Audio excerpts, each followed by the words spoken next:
অনাথ আশ্রমের কর্ণধার দিলীপ সাপুই আমাদের বাচ্চারা 79তম স্বাধীনতা দিবসে আপনাদের নাচ গান করে দেখাচ্ছে। আপনারা দেখুন, ভালো লাগবে, তাদেরকে আশীর্বাদ করুন।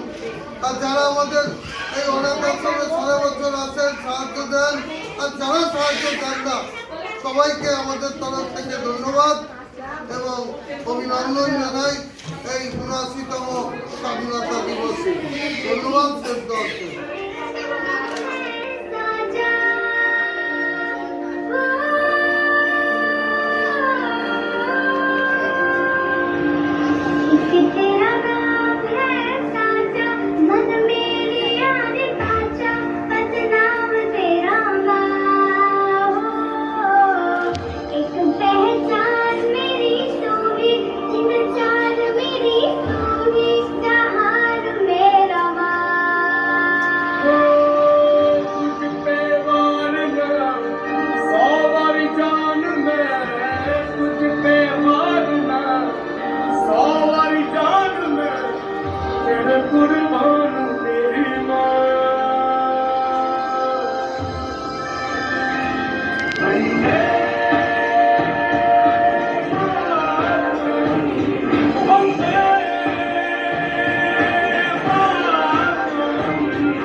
Vamos ver!